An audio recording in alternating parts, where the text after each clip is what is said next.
Hi students, welcome to Indian IAS Academy. It's select video அனைக்கும் எங்கள் மாணவ நடிகள். So இன்னைக்கு நம்ம இதுல என்ன பார்க்க போறோம் பாத்தீங்கன்னா TNPSC group 1 prelims ஆகட்டும் group 2 prelims ஆகட்டும் group 4 exam ஆகட்டும் எல்லாத்துலயுமே மேக்ஸ் 25 கேள்வி கேட்பாங்க.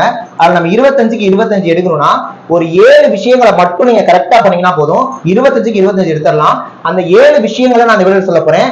ஆனா சேம் டைம் ஜஸ்ட் அந்த 7 விஷயங்களை மட்டும் சொல்லாம அந்த ஒரு விஷயத்துக்கும் ஒரு எக்ஸாம்பிள் ஒரு क्वेश्चனை நான் சால்வ் பண்ணி காட்ட போறேன். புரியுதா? அந்த அளவுக்கு நீங்க ரெடி ஆயிட்டீங்க அப்படின்னா கண்டிப்பா சொல்றேன் டிஎன்பிசில எவ்வளவு டஃபா கேட்டாலும் சரி நீங்க 25 கண்டிப்பா 25 எடுத்துருவீங்க. அது தெரிஞ்சுக்கோனா வீடியோ கடைசி ஸ்கிப் பண்ணாம ஃபுல்லா பாருங்க. புரியுதா? சோ அந்த ஒரு 7 கோல்டன் ரூல்ஸ் தான் நம்ம என்னென்ன அப்படிங்கறத பார்க்க போறோம். புரியுதா? சேம் டைம் நம்மளோட யூடியூப் சேனல்லே வந்து பாத்தீங்கன்னா மேக்ஸ் நீங்க 25 எடுக்கணும்னு சொல்லிட்டு நிறைய ஃப்ரீ கிளாसेस போட்டுட்டு இருக்கோம். இனிமேட்டுக்கும் போடுவோம். புரியுதா? சேனலுக்குள்ள போய் பாருங்க இருக்கும். அதே மாதிரி தமிழ்லயுமே உங்களை 190 எடுக்க வச்சிருவோம். தமிழுக்கும் ஃப்ரீ கிளாஸ் போட்டுட்டு இருக்கோம். ஜிஎஸ்லயுமே உங்களை 75க்கு 60க்கு மேல எடுக்க வச்சிருவோம். அதுக்கும் ஃப்ரீ கிளாसेस போட்டுருக்கோம். சோ நம்ம சேனல் மட்டும் நீங்க பாத்தீங்கன்னா கண்டிப்பா டிஎன்பிசி குரூப் 4 ஆகட்டும் குரூப் 2 பிலிம்ஸ் ஆகட்டும் 200க்கு 180க்கு மேல கண்டிப்பா நீங்க எடுத்துருவீங்க. புரியுதா? சோ சேனலை சப்ஸ்கிரைப் பண்ணி வச்சுக்கிட்டு போற எல்லா வீடியோஸுமே பாருங்க. இனிமேல் இதுவரைக்கும் போட்டதும் பாருங்க, இந்த வீடியோ முதல்ல பாருங்க. புரியுதா? சோ அந்த 7 ரூல் என்னென்ன பார்க்க போறோம். வீடியோக்குள்ள போறதுக்கு முன்னாடி குரூப் 4க்கும் சரி குரூப் 2 பிலிம்ஸ்க்கும் சரி ஆன்லைன் டெஸ்ட் கொண்டு போயிட்டு இருக்கோம். மொத்தமா 80 டெஸ்ட் பிடிஎஃப் கொடுத்துருவோம். ஃபீஸ் 699 தான். ஆன்லைன் கோர்ஸ் வந்தீங்க அப்படின்னா இதுல அந்த 80 டெஸ்ட் உள்ள பிடிஎஃப் வந்துரும். சேம் டைம் 200க்கு மேற்பட்ட ரெக்கார்டட் வீடியோஸ் தான். நீங்க எப்ப வேணாலும் ஓபன் பண்ணி பாத்துக்கலாம். ஃபீஸ் பொறுத்த வரைக்கும் 1999 தான். புரியுதா? சோ ஜாயின் பண்ணனும் நினைக்கிறோம் கீழ டிஸ்கிரிப்ஷன்ல பாருங்க கான்டாக்ட் நம்பர் இருக்கும். அந்த நம்பருக்கு கான்டாக்ட் பண்ணி நீங்க ஜாயின் பண்ணிக்கலாம். புரியுதா? இப்போ நம்ம வீடியோக்குள்ள போலாம். 7 ரூல்ல ரூல் நம்பர் 1 நம்பர்ஸ் முதல்ல ஸ்ட்ராங் ஆகணும். அது என்ன சார் நம்பர்ஸ்ல ஸ்ட்ராங் ஆகும்னா உதாரணத்துக்கு பாருங்களே ஒரு 3 क्वेश्चन கொடுத்திருக்கேன். இப்போ இது நீங்க சால்வ் பண்ணனும்னா நாம என்ன பண்ணுவீங்க? புரியுதா? அப்ப நான் சால்வ் பண்றேன். உங்க மாதிரி நான் சால்வ் பண்றேன். அப்புறம் என்ன அப்படிங்கறத பார்க்கலாம். இப்ப 648 5 பெருக்கணும் அப்படின்னா முதல்ல எழுதுவீங்க 648 5 எழுதிட்டு 8 5 40 0 மீதி 4 4 5 24 மீதி 2 6 5 30 32 அப்படின்னு போடுவீங்க. புரியுதா? இதை விட நிறைய ஸ்லோவா போடுவீங்க. பட் என்னன்னா இப்ப ஒரு நம்பரோட நீங்க 5ஆல பெருக்கிறீங்க அப்படின்னா அதுல பாதியாகி ஒரு 0 கிட்ட முடிஞ்சு போச்சு. இப்ப இத பாதியா போனா 3 2 4 ஒரு 0 போட்டா முடிஞ்சு போச்சு. அதே ஆன்சர் வந்துடும். இந்த மாதிரி பேசிக் மேத்ஸ் ட்ரிக்ஸ் யூஸ் பண்ணி போடலாம். இந்த ட்ரிக்கை எனக்கு சரியா சாராலும் வேகமா அடிக்கலாம். டக்குனு பண்ணணும். 8 5 40 மீதி 4 4 24 மீதி 2 6 30 32 இந்த ஃபாஸ்ட்ல நீங்க பண்ணணும். புரியுதுங்களா? அதுதான் நம்பர்ஸ் ஸ்ட்ராங் பண்ணணும்னு சொல்றேன். இந்த மாதிரி சின்ன சின்ன விஷயங்கள் தான் நீங்க தப்பு விடுவீங்க. அடிஷன் சப்ட்ராக்ஷன் மல்டிப்ளிகேஷன் டிவிஷன் இதெல்லாம் ஃபாஸ்டா பண்ணணும், அக்யூரேட்டாவும் பண்ணணும். புரியுதா? இப்ப ரெண்டாவது क्वेश्चन பாருங்க. இதுக்கு ஒரு ட்ரிக் இருக்கு. என்னன்னா 8 2 16 4 கட்ட நம்பர் 5 5 20 இதை பெருக்கி பாருங்க 2016 தான் வரும். புரியுதா? இதெல்லாம் ட்ரிக்ஸ் தெரியல நாம டக்குனு போட்டு பெருக்கி தெரியணும். இப்ப 42 42 பெருக்குறோம்னா 8 2 16 மீதி 1 4 2 1 9 8 32 மீதி 3 4 16 19 அது டக்குன்னு பண்ண தெரியணும். ஆன்சர் என்ன வந்திருக்கும்? 2016 வந்திருக்கும். இந்த மாதிரி ஃபாஸ்ட் கால்குலேஷனை நீங்க வளர்த்துக்கணும். புரியுதா? அடுத்த ஒரு क्वेश्चन கொடுத்திருக்கேன் பாருங்க. 12.5% ஆஃப் 896 இத கொண்டு போயிட்டு நீங்க இப்ப 12.5/100 into 8 தொட்டான் போட்டீங்கன்னா டைம் ஆகும்.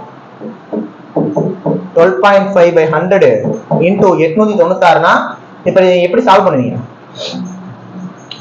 எல்லாம் கேன்சல் பண்ணி போடுவீங்க. ஆனா 12.5% ஒரு நம்பருக்கான 12.5% வேணும்னா அந்த நம்பரை 8ஆல வகுத்தா போதும். இந்த மாதிரி ஒரு பர்சன்ட்டுக்கும் ஒரு ஷார்ட்கட் இருக்கு. இதை அடிச்சு கொடுத்தீங்கன்னா 112 கிடைக்கும். அப்ப 896ல 12% எடுத்தீங்கன்னா கரெக்டா 112 தான் வந்து நிற்கும். நீங்க கால்குலேட்டர்ல கூட போய் செக் பண்ணி பாத்துக்கோங்க. ஆனா இந்த ட்ரிக்ஸ் எல்லாம் கத்துக்கிட்டோம்னா கால்குலேட்டர் வரத விட நீங்க ஸ்பீட் ஆன்சர் போட்டுருவீங்க. புரியுதா? அப்ப பேசிக்கா நம்பர்ஸ்ல நீங்க ஸ்ட்ராங்கா இருக்கணும். கூட்டல் கழித்தல் பெருக்கல் வகுத்தல் இந்த மாதிரி பர்சன்டேஜ் எடுக்கிறது ஸ்கொயர் எடுக்கிறது. புரியுதா? இதுல பேசிக்கா ஸ்ட்ராங்கா இருக்கணும், ஃபாஸ்டா பண்ண தெரியணும். புரியுதா? முதல் விஷயம் இது நமக்கு தேவைப்படுது. சரி, ஓகே. அடுத்த ரெண்டாவது விஷயம் என்னன்னு பார்த்தலாம். ரெண்டாவது என்னன்னா ஆல் டைப்ஸ் தெரியணும். இப்போ ஒரு டாபிக் இருக்குன்னா அதுல இருக்கக்கூடிய எல்லா டைப்பும் தெரியணும். முதல்ல எல்லா டாபிக்கையும் நீங்க கத்துட்டு போகணும். மென்சுரேஷன் நான் படிக்க மாட்டேன், அரித்மெட்டிக் ப்ராக்ஷன் ஜாமெட்ரிக் ப்ராக்ஷன் கூடுதல் பெருக்குதல் நான் பார்க்க மாட்டேன், எனக்கு வெறுமனே பர்சன்டேஜ் மட்டும் தான் தெரியும், தனிப்பட்டி கூட்டு வட்டி மட்டும் தான் தெரியணும். ஸ்பெசிபிக்கா நீங்க போக கூடாது. எல்லா டாபிக்கும் தெரியணும், அதுல எல்லா டைப்ஸும் தெரியணும். புரியுதா? இப்ப நீங்க உதாரணத்துக்கு இப்ப பர்சன்டேஜ் ஒரு டாபிக் எடுத்துக்கணும்னா பர்சன்டேஜ் பா அப்படின்ட்டு நீங்க என்ன பண்ணுவீங்க? ஒரு 10 கொஸ்டினோ 5 கொஸ்டினோ இல்ல 50 கொஸ்டினோ எடுத்து சால்வ் பண்ணிட்டு போயிருவீங்க. ஆனா அந்த 50 கொஸ்டினுக்குள்ள அந்த பர்சன்டேஜ்ல இருக்க எல்லா டைப்ஸுமே கவர் ஆகுதா, ஃபுல் டாபிக் கவர் ஆகுதா நமக்கு முதல்ல தெரியணும். புரியுதா? பர்சன்டேஜ்னா ஒரு நம்பருக்கு இன்னொரு நம்பர் எவ்வளவு பர்சன்டேஜ் அப்படிங்கிறது கேட்பாங்க. சேம் டைம் ஒரு நம்பர்ல இருந்து இவ்வளவு பர்சன்டேஜ் இன்க்ரீஸ் பண்ணா என்ன கிடைக்கும்னு கேட்பாங்க. ஒரு நம்பர்ல இருந்து இவ்வளவு பர்சன்டேஜ் குறைச்சா என்ன கிடைக்கும்னு கேட்பாங்க. ஒரு நம்பர்ல பர்சன்டேஜ் ஏத்தி இறக்கணும்னா என்ன ஆகும் கேட்பாங்க. இதெல்லாம் பர்சன்டேஜோட பேசிக்ஸே இவ்வளவு இருக்கு. புரியுதா? இதுக்கப்புறம் பர்சன்டேஜ்ல பாப்புலேஷன் பேஸ் பண்ணி கேட்பாங்க, பர்சன்டேஜ்ல சேலரி பேஸ் பண்ணி கேட்பாங்க, அந்த சேலரிலையுமே மீதி வச்சு வரும், மீதி வைக்காம வரும். புரியுதா? பெர்சன்டேஜ்ல எலெக்ஷன் பேஸ் பண்ணி கேட்பாங்க, பெர்சன்டேஜ்ல எக்ஸாம் மார்க் பேஸ் பண்ணி கேட்பாங்க. இந்த மாதிரி நீங்க பெர்சன்டேஜ்னு எடுத்துட்டீங்கனாலே அதுல ஒரு 10 இருந்து 15 டைப் வரும். அந்த 15 டைப்புமே நமக்கு தெரியணும். இந்த மாதிரி தான் ஒரு டாபிக்குமே இருக்கு. அப்ப எல்லா டாபிக்கும் தெரியணும், அந்த எல்லா டாபிக்ஸ் இருக்கக்கூடிய எல்லா டைப்ஸும் தெரியணும். புரியுதா? அந்த எல்லா டைப்ஸையும் சால்வ் பண்ணவும் தெரியணும். சோ ரெண்டாவது ரூல் நம்ம இதான் பார்க்கணும். புரியுதா? சோ நெக்ஸ்ட் மூணாவது ரூல் நம்பர் 3, டேட்டாஸை கரெக்டா எடுக்க தெரியணும். மேத்ஸ்ல எல்லாருக்கும் பிரச்சனையே இதுதான். சார் கொஸ்டின் கொடுத்துருக்காங்க, எங்களுக்கு சால்வ் பண்ணலாம் தெரியுது, ஆனா அந்த கொஸ்டின்ல இதாப்பா கொடுத்துருக்காங்க, இதைதான்ப்பா கேட்கறாங்க, நாங்க அதை கண்டுபிடிச்சு அந்த ஃபர்ஸ்ட் ஸ்டெப்புக்கு நாங்க வரணும். இதுதான் மேத்ஸ்ல இருக்க பெரிய பிரச்சனையே. இது மட்டும் தெரிஞ்சு அப்படின்னா நீங்க மேத்ஸ் அடிச்சு தூள் கலப்பிடுவீங்க. புரியுதா? எல்லாருக்கும் பிரச்சனையே அந்த முதல் விஷயம், அந்த டேட்டாவை கரெக்டா எடுக்க தெரியணும். அதை எடுத்துட்டோம்னா அப்புறம் நம்ம சால்வ் பண்ணிடலாம். புரியுதா? அந்த டேட்டா எடுக்கிறதுக்காக ஒரு கொஸ்டின் வச்சிருக்கேன், அதை பார்க்கலாம். இதுதான் அந்த கொஸ்டின். ஓகேவா? இப்ப அந்த கொஸ்டினை சால்வ் பண்ணலாம். சரிங்களா? சரி, ஓகே. இந்த கொஸ்டின் பாருங்க. இப்ப இது ஒரு ஏஜஸ் கொஸ்டின் தான். நான் தமிழ்லயே கொடுத்துருக்கேன், இங்கிலீஷ்லயே கொடுத்துருக்கேன் கொஸ்டின். புரியுதா? கொஸ்டின் பார்க்கணும்ல. ஏபிக்கான தற்போதைய வயது விகிதம் 17:12. 10 ஆண்டுகளுக்கு முன்பு ஏக்கும் பிக்குமான வயது வித்தியாசம் 10 எனில் 4 வருடம் கழித்து ஏக்கும் பிக்குமான வயது விகிதம் என்ன? Present age ratio of A, B is 17:12. 10 years ago difference between A and B is 10. Then what is the ratio between A and B after 4 years? இப்போ என்ன பண்ணுவீங்க? ஏஜஸ் டாபிக் உங்களுக்கு நல்லாவே தெரியும். இப்போ என்ன பண்ணலாம்? ஃபர்ஸ்ட் ஸ்டெப் என்ன பண்ணுவீங்க? அப்ப அங்க கொடுத்துருக்க டேட்டாவை கரெக்டா நம்ம கரெக்ட் பண்ண தெரியணும். இப்ப ஃபர்ஸ்ட் நம்ம இந்த பாயிண்ட படிக்கணும். 10 ஆண்டுகளுக்கு முன்பு ஏக்கும் பிக்குமான வயது வித்தியாசம் 10. 10 years ago difference between A and B is 10. இப்ப நல்ல ஒரு விஷயம் புரிஞ்சுக்கோங்க, 10 வருஷத்துக்கு முன்னாடி ஏக்கும் பிக்கும் வித்தியாசம் 10. அப்ப இப்ப ஏக்கும் பிக்கும் வித்தியாசம் எவ்வளவு இருக்கும்? அதே 10 தானே இருக்கும். உங்களால புரிஞ்சுக்க முடியலையா? இப்போ உங்க அக்கா வந்து உங்களை விட 5 வயசு அதிகம்னு வச்சுக்கோம். 2 பேருக்கு ஏஜ் டிஃபரன்ஸ் 5னா 10 வருஷம் முன்னாடி போய் பார்த்தப்ப அதே 5 தானே இருக்கும். 10 வருஷம் கழிச்சு போனா அதே 5 தான். ஏன்னா நம்ம 2 பேருக்குமான ஏஜ் டிஃபரன்ஸ் எப்பவுமே மாறாது. புரியுதா? அப்ப 10 வருஷத்துக்கு முன்னாடி ஏக்கும் பிக்குமான வித்தியாசம் 10னா எப்பவுமே 10 தான், இப்பயும் 10 தான். அந்த வயது வித்தியாசம் மாறாது. இப்ப பாருங்க, ஏக்கும் பிக்குமான தற்போதைய வயது விகிதம் 17:12. இப்ப வயது விகிதம் 17:12. ஏக்கான ஏஜ் 17 பார்ட்ஸ் இருக்கு, பிக்கான ஏஜ் 12 பார்ட்ஸ் இருக்கு. இப்ப 2 பேருக்கு வித்தியாசம் 10. ஏன் 10 வருஷம் முன்னாடி வித்தியாசம் 10னா இப்பயும் வித்தியாசம் 10 தான். அப்ப 2 பேருக்குமான டிஃபரன்ஸ் 10னா இப்ப சால்வ் பண்ணிடலாம். பாருங்க, 2 பேருக்கு டிஃபரன்ஸ் 5 பார்ட். ஏன்னா ரேஷியோ டிஃபரன்ஸ் என்ன இருக்கு? 5 பார்ட் இருக்கு. அப்ப அந்த 5 பார்ட்டோட வேல்யூ தான் 10னா ஒரு பார்ட் என்ன கிடைக்கும்? 2 கிடைக்கும். 1 பார்ட் 2னா 17 பார்ட் 34 வந்திருக்கும், 12 பார்ட் 24 வந்திருக்கும். அப்ப A ஓட ஏஜ் 34, B ஓட ஏஜ் 24. இப்ப 4 வருஷம் கழிச்சு ஏக்கும் பிக்கும் வீதம் கேக்குறாங்க. அப்ப 4 வருஷம் கழிச்சுங்கிறப்ப 2 பேருக்குமே 4 கூட்டுங்க.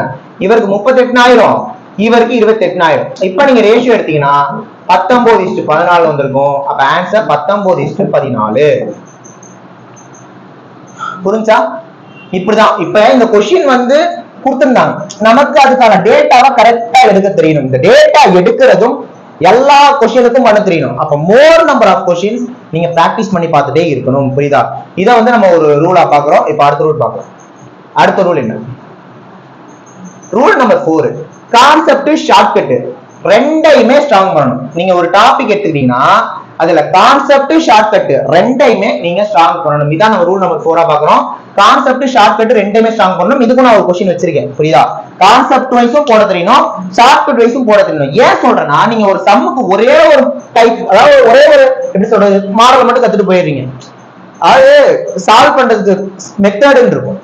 நீங்க ஒரு மெத்தடை மட்டும் கத்துட்டு போயிடுறீங்க, எல்லா மெத்தடுமே கத்துக்கணும். ஏன்னா ஒரு क्वेश्चனுக்கு கான்செப்ட் போட்டாதான் ஆன்சரே வரும், ஒரு क्वेश्चனுக்கு ஷார்ட்கட் போட்டாதான் ஆன்சரே வரும். புரியுதா? இப்போ ஒரு क्वेश्चन பார்க்கலாமா? பாருங்க, ஜஸ்ட் ஒரு தனிப்பட்டி क्वेश्चन தான். அந்த கான்செப்ட் வைஸ் எப்படி போறது, ஷார்ட்கட் வைஸ் எப்படி போறது ரெண்டுமே சொல்லி தரேன். क्वेश्चन பாருங்க. முதல்ல வட்டி வீதம் 12%, 3 வருஷத்துக்கான தனி வட்டி 5,400 ரூபாய்னா அசல் என்னன்னு கேக்குறாங்க. The interest rate is 12%, simple interest for 3 years is rupees 5,100. What is the principal னு கேக்குறாங்க. இப்ப கான்செப்ட்னா என்னன்னா ஃபார்முலாவை போடணும். என்ன formula? Simple interest equal to formula என்ன வரும்? PNR/100. தனி வட்டி எவ்வளவு கொடுத்திருக்காங்க? 5,400 ரூபாய். பிரின்சிபல் கொடுக்கல, அதான் கேக்குறாங்க, அசல் தான் கேக்குறாங்க. இன்டு வருஷம் 3 வருஷம். Interest rate 12% by 100. இப்ப இத சால்வ் பண்ணி போட்டா ஆன்சர். புரியுதா? இப்ப பிரின்சிபல் ஈக்குவல் டு இது இங்கிட்டு போய் கீழே வந்துரும். அப்ப 5,400 × 100 பை 3 × 12. இதை சால்வ் பண்ணா ஆன்சர். இதை அடிச்சு போட்டா ஆன்சர் வந்துடும். 3ஆவது அடிச்சு கொடுத்தீங்கன்னா 1800, 12ஆவது அடிச்சு கொடுத்தீங்கன்னா 150 வரும். 150 100 இருக்குன்னா ஆன்சர் 5000. இது கான்செப்ட் வைஸ் போடுறது. புரியுதா? இப்ப இதே ஷார்ட்கட்ல எப்படி அடிக்கிறான்னா கவனிங்க. இப்ப வட்டி வீதம் 12%. எப்பவுமே கொடுத்திருக்கிற இன்ட்ரெஸ்ட் ரேட்டுங்கிறது ஒரு வருஷத்துக்கு. புரியுதா?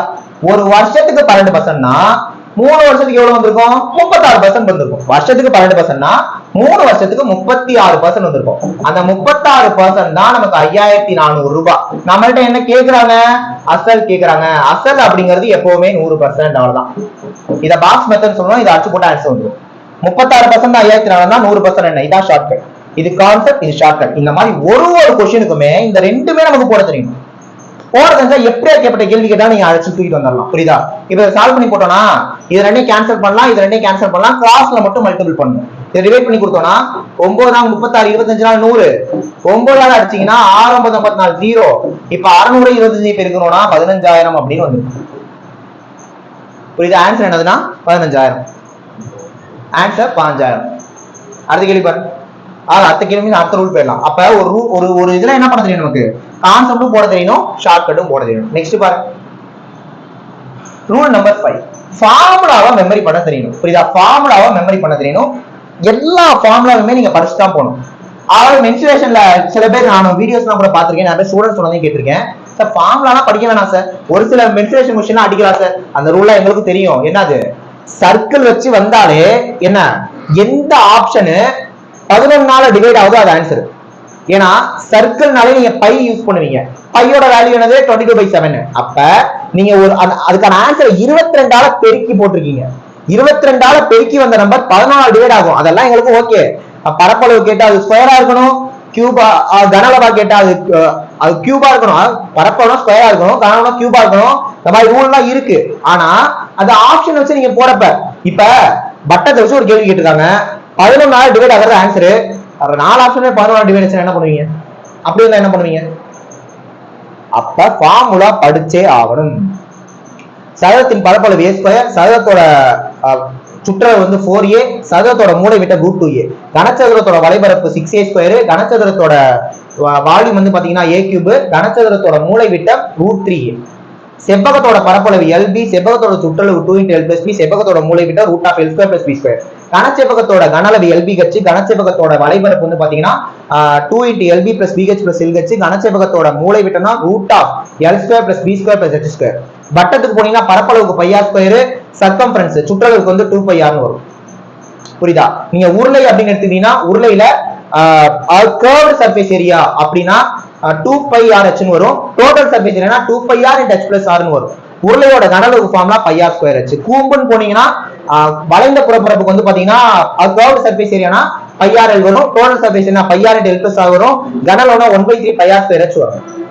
இந்த மாதிரி எல்லா ஃபார்முலாவுமே ஆன் த டேட்டுக்கு அப்டேட்டா இருக்கும். ஃபார்முலால மட்டும் சமரசம் பண்ணவே கூடாது. அவங்க எதை வேணாலும் கேட்பாங்க, எப்படி வேணாலும் கேட்பாங்க. கோளத்தோட கனளவுனா 4/3 πr³, கோளத்தோட வலைபரப்புனா 4πr², அரைக்கோளத்தோட கனளவுனா 2/3 πr³, அரைக்கோளத்தோட curved surface என்ன 2πr², அரைக்கோளத்தோட டோட்டல் சர்ஃபேஸ் என்ன 3πr² வரும். எல்லாமே தெரியணும் ஃபார்முலால. சோ ஃபார்முலா மெமரி பண்ணி ஆகணும். குறிப்பா மென்சுரேஷன்ல ஃபார்முலா படிச்சே ஆகும். புரியுதா? சோ ஃபார்முலா மெமரி பண்றதுதான் நம்ம ரூல் நம்பர் 5 பார்க்கணும். நெக்ஸ்ட் ரூல் நம்பர் 6 என்ன? Dash practice. அது என்ன சார்? Dash practice. பிராக்டிஸ் பண்ணணும், பட் எப்படி பிராக்டிஸ் பண்ணாலும் அந்த டேஷ் போட்டு விட்டுருக்கேன். இங்க கன்சிஸ்டன்சிங்கிற வார்த்தை ரொம்ப முக்கியம். கன்சிஸ்டன்சியோட பிராக்டிஸ் பண்ணணும், தொடர்ச்சியான பிராக்டிஸ் வேணும். நீங்க இப்ப சிம்பிளிபிகேஷன்லாம் எனக்கு தெரியும் சார், HCF LCM எனக்கு தெரியும் சார்னா தெரிஞ்ச டாபிக்கா ஒரு 10 கொஸ்டின் பிராக்டிஸ் பண்ணி பார்ப்பீங்க, அப்படியே விட்டுருவீங்க. ஆனா தெரிஞ்ச டாபிக்கா இருந்தாலும் தெரியாத டாபிக்கா இருந்தாலும் டெய்லி தொடர்ந்து பிராக்டிஸ் பண்ணிட்டே இருக்கும். கன்சிஸ்டன்சி பிராக்டிஸ் இங்க அவசியம். எந்த டாபிக் எடுத்தாலும் தொடர்ந்து பிராக்டிஸ் பண்ணிட்டே இருக்கணும், விடவே கூடாது. தெரிஞ்ச டாபிக்கா இருந்தாலும் பரவாயில்ல, தெரியாத டாபிக்கா இருந்தாலும் பரவாயில்ல. ஏன்னா தெரிஞ்ச டாபிக் சும்மா தெரிஞ்சிருக்காது, அதுவும் ஒரு கடத்தை தெரியாம தான் இருக்கும். பிராக்டிஸ்ல தானே இது தெரிஞ்சு. அது மாதிரி எல்லா டாபிக்குமே பிராக்டிஸ் பண்ணிட்டே இருக்கும். அந்த டாபிக்ல நீங்க ஜாம்பவன் ஆக வரைக்கும் விடவே கூடாது. ஸோ தொடர்ச்சியான பிராக்டிஸ், கன்சிஸ்டன்சியான பிராக்டிஸ் வேணும். இதை நம்ம ரூல் நம்பர் 6 பார்க்கிறோம். கடைசி ரூல், ரியல் லைஃப்ல அப்ளை பண்ண தெரியும். ரியல் லைஃப்ல அப்ளை பண்ணணும். மேக்ஸ் கொஸ்டினா ரியல் லைஃப்ல அப்ளை பண்ணணும். எப்படி அப்ளை பண்றது? தனிவட்டி கொஸ்டின் கேட்கறாங்களா, அந்த லோன் கட்டினதே நீங்க தான், லோன் வாங்கினதே நீங்க தான், கூட்டு வட்டினாலும் அதே தான். பர்சன்டேஜ், ஒரு பொருளை வாங்கும் போது இவ்வளவு பர்சன்டேஜ்ல வாங்கியிருக்காரு இந்த மாதிரி கேட்கறாங்களா, அந்த பொருளை வாங்குறவர் நீங்களா யோசிக்கணும். ஏபின்னு தான் கொஸ்டின் கொடுப்பாங்க, அந்த ஏ தான் நீங்க, பி உங்க ஃப்ரெண்டு. ஏஜஸ் கொஸ்டின்ல ஏ பிக்கான வயது விதம்னா அந்த கொஸ்டின் உங்களை பத்தி பேசுதுன்னு அர்த்தம். ஆவரேஜா நீங்க அந்த கொஸ்டின்குள்ள போகணும். சோ அந்த கொஸ்டின் எல்லா கொஸ்டினாலும் நீங்க அதுக்குள்ள போயிட்டு வெளியில வரணும். புரியுதா சார்? சிம்பிளிஃபிகேஷனுக்குள்ள எப்படி சார் போறது? அடுத்த கேள்வி கேட்பீங்க. சிம்பிளிஃபிகேஷன்னா அந்த நம்பர் தான் நீங்க 500 650 பெருக்குங்கப்பா, 840 கூட்டுங்கப்பா, ஏ ஸ்கொயர் பெருக்குங்கப்பானா அந்த ஒவ்வொரு நம்பரும் நீங்க 500 நீங்க 850 உங்க பக்கத்துல இருக்கவரு, 450 உங்க பின்னால இருக்கவரு. புரியுதா? அப்பதான் மட்டும் மேக்ஸ்ல நீங்க, அதாவது நம்ம லைஃப்ல வாழ்றோம். பஸ்ல 15 ரூபாய் டிக்கெட்டு 22 ரூபாய் கொடுத்தா டக்குன்னு 7 ரூபாய் கேக்குறீங்க. ஏன்னா நீங்க அங்க நஷ்டம் அடைஞ்சிட கூடாதுங்கிறதுக்காக. ஒரு துணி கடைக்கு போறீங்க, 1800 ரூபாப்பா, 20% டிஸ்கவுண்ட் நம்ம கரெக்டா விலையை குறைக்கிறோம், அங்க மட்டும் ஏன் பண்றோம், இங்கேயும் வர மாட்டேங்குது.